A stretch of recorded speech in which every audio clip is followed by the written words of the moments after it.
Movie villains come in all shapes and sizes, and often these devilish, dastardly diehards deserve a fitting end to their life's pursuit of global domination, sweet revenge, or cunning heists. To put it another way, every great movie villain needs a great movie death. However, not all are lucky enough to be afforded a decent last hurrah on their way to the pearly gates. It can be a tragedy, all that time and effort, in some cases over multiple films, all ending in a damp squib. With that in mind, I'm Will for What Culture, and this is 9 awesome movie villains that had totally lame deaths. 9. Bane, The Dark Knight Rises. Tom Hardy's Bane really is awesome. He's unique, motivated, lethal, and clever. The voice work received enough complaints from the IMAX previews to force Nolan and Hardy to remix the vocal tracks at the last minute, but nonetheless, Bane's vocalization has now become a parody of itself, imitated, aped, and analysed, but above all, accepted and enjoyed by fans of the character. His immense physicality and meticulous diabolical plan skills are self-evident, as he has Batman by his furry little balls for most of the film. So when Catwoman showed up on the Batpod and sent him spinning across the floor like a freshly ripped Beyblade, it was a colossal anti-climax. Awesome villain, but it's a movie sin to go out like that, off guard and crying like a puppy. 8. Freddy Krueger, A Nightmare on Elm Street 1984.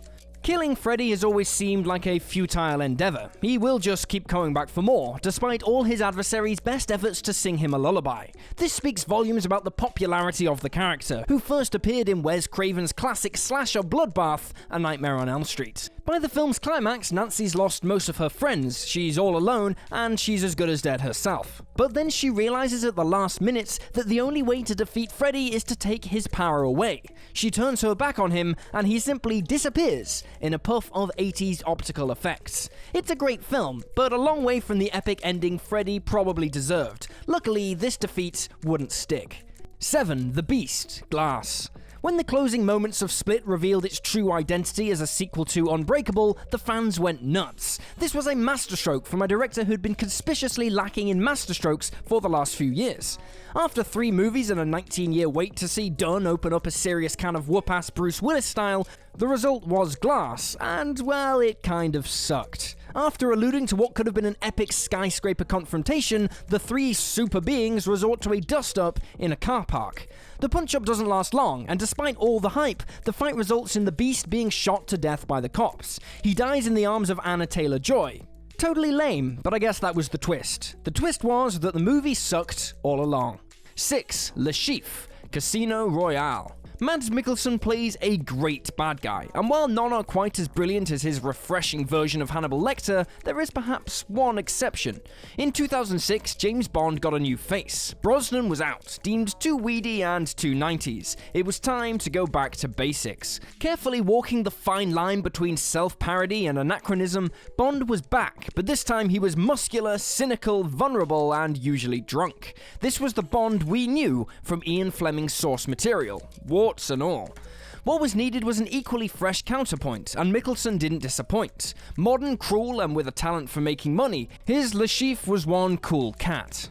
In the penultimate act of Casino Royale, Bond finds himself in a tight spot. Captured and badly wounded, Le Chiffre proceeds to torture Bond with a length of knotted rope, right where it would hurt the most. As Bond is forced to choose between his genitalia or Vesper's life, suddenly Mr. White appears and assassinates Le Chiffre in an instant. He rescues Bond and Vesper at the 11th hour, only to be captured by Bond at the very end of the film.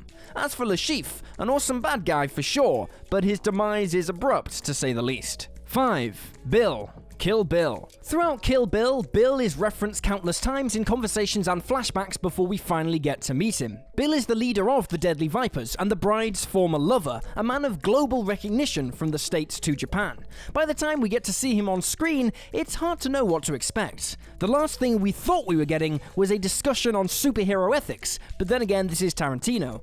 And a conversation is worth 1,000,000 gunfights in his universe. It seems that Bill, while an intimidating person and ruthlessly protective, is actually quite sensitive and clearly hurt by the bride's decision to leave him. In the last act of Kill Bill Volume 2, the expectations for a spectacular spot of martial arts were high, but no, this guy is taken down by the infamous 5-point palm exploding heart technique. After the bride's precision chest tapping, he just drops down dead on his back garden lawn without swinging a single punch. 4. Emperor Palpatine, The Rise of Skywalker. Played with infectious enthusiasm by British veteran actor Ian McDiarmid, Palpatine just brings a ray of happiness with him to every scene, laughing with such evil glee that it makes the job of Sith look immensely appealing. McDiarmid delivers every single line with so much conviction that he pretty much saved the prequels from themselves single-handedly. The same, unfortunately, cannot be said of the sequel trilogy. Unplanned, structureless, and overly dependent on fourth-wall-breaking fan service at every available opportunity, these films are felt by many to be a bit of a letdown. By the third installment, Palpatine had returned, not that he fitted into the plot anywhere, but at least this was the character that we all knew and loved. Seemingly cloned or revived or something, Palpatine and Rey go head-to-head, as he declares he is all of the Sith, to be met by Rey, claiming that she is all the Jedi. Palpatine then gets blasted with a ton of CGI lightning and is disintegrated, and that's the end of that. 3. Pennywise, It. Pennywise has the ability to induce our deepest, darkest fears, and in turn feeds from that fear. Whether it's clowns or germs, he's going to latch onto that one thing and keep pushing those buttons until you're nothing but a corpse in a storm drain. The 1990 version took Lame to a new level when, after a cracking and terrifying start, he transforms into a plasticine stop-motion spider crab thing and presumably melts on the top of a radiator somewhere down the sewer. In 2019, while again off to a great beginning, the climax descended into another crummy Stephen King ending. Confronted and finally cornered, what remains of the Losers Club take a leaf out of Nancy Thompson's playbook and decide to take away his power of fear. Reduced to nothing more than a whimpering baby, Pennywise, who has survived for millennia, can't face the awesome and terrifying power of a few insults, and straight up dies after being flamed by a group of 40-year-olds. 2. The Tripods, War of the Worlds. H.G. Wells' 1898 sci-fi game-changer War of the Worlds has shaped the literary and cinematic universe for 122 years, and continues to be one of the greatest, most prophetic novels ever written. The book has been adapted for television, radio, stage, and cinema, most recently in Steven Spielberg's 2005 blockbuster of the same name. The action of the film is pretty good, but it ended in line with Wells' original plot, which seemed like a bit of an anticlimax. The alien invaders are brought down by the simplest of things: microbes. This was definitely exciting and thrilling and interesting in a book from 1898. It was not so amazing and climactic to experience on screen, however, in 2005. The Martians are simply unable to deal with Earth's many varied diseases, and they die as rapidly as they arrived, with disappointingly little fanfare. 1. The Joker, Batman 1989. Jack Nicholson's Joker is still rightfully regarded as a masterpiece of a movie villain.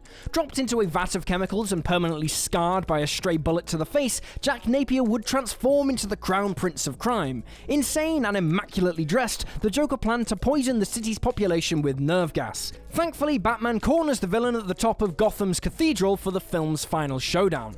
The Joker plans to make his escape via helicopter when Batman snags his ankle at the last minute and snares the line to a gargoyle, preventing his takeoff. When the craft pulls up, the Joker is suspended with the weight of the stone statue pulling him down. Unable to take the weight, he plummets to his death in one of the worst cartoony special effects in cinema at the time.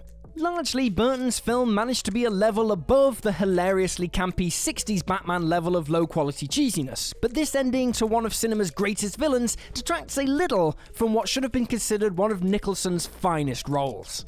And there you have it, folks, 10 awesome movie villains that had totally lame deaths. Feel free to drop this video a like if you enjoyed it, and drop me a follow on Twitter at YouSlideDownYou. I'm Will for What Culture, thanks for hanging out, and I'll see you next time.